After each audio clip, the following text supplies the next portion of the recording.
Good afternoon, Mr. Gonzalez. How are you today? I'm good. Good. My name is Kira Anderson. I am an occupational therapy student at Texas Women's University. Today we're going to look at taking some range of motion in some of your upper extremities in order to assess them. We do this with a tool called a goniometer, which looks like this.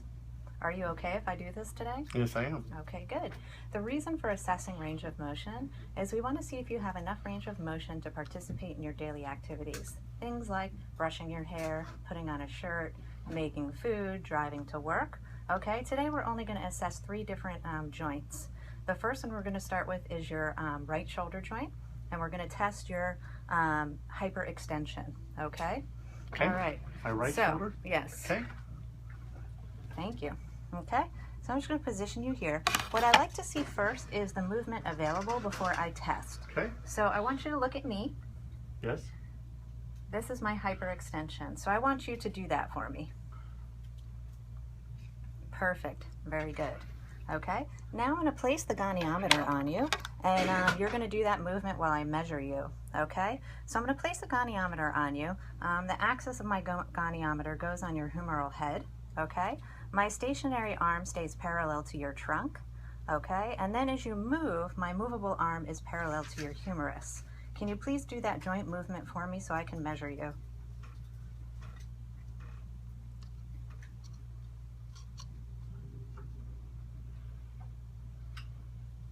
And a little more. Thank you, Mr. Gonzalez. Okay, your range of motion for shoulder, right shoulder hyperextension is 43 degrees. Our normal range of motion for that joint is 45 degrees. 43 degrees means you are within normal range of motion. Okay, sometimes we need to hyperextend to reach behind us to do certain tasks, or even some hyperextension goes into pulling up the back waistband of your pants. So we know that that's functional and that's okay. The next movement I'm going to look at is your right elbow flexion. Okay, so right elbow flexion, I want you to do the normal movement first. Looks like this. Let me see you do right elbow flexion. Very good, Mr. Gonzalez. Okay, now I'm going to let you put it down, and I'm going to measure your right elbow with the goniometer just like I did to your shoulder. Okay, so for your right elbow, thank you. For your right elbow, you can sit down. That's okay. Yeah.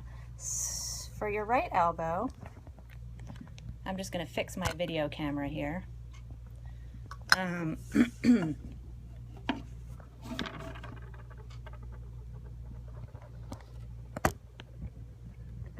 Okay, good.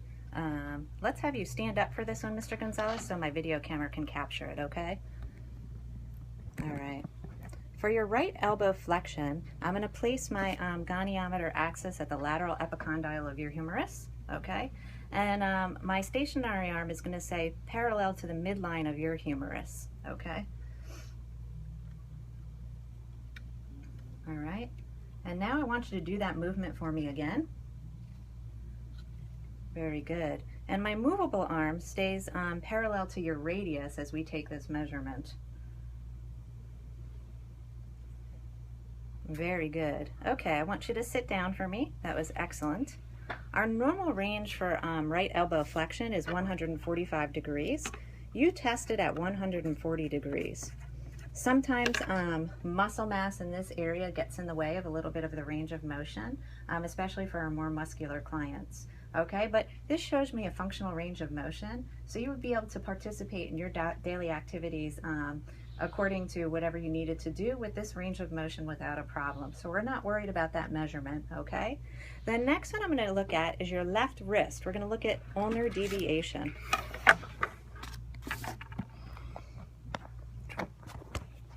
Okay. So I'm going to have you put your left wrist flat down on the table. Perfect, just like that. Okay, and I'm going to show you the movement first, and then I want you to do it. So in ulnar deviation, we move our wrist towards the pinky side of our hand. So I want you to follow me and do ulnar deviation. Very good.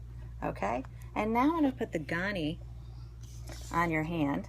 Okay, when we look at ulnar deviation, we want our axis to be on the dorsum of the base of the third metacarpal. Okay, so I'm going to put my axis right here. Okay, My stationary arm is going to be midline to your forearm right here. Okay, now I want you to do the movement for me.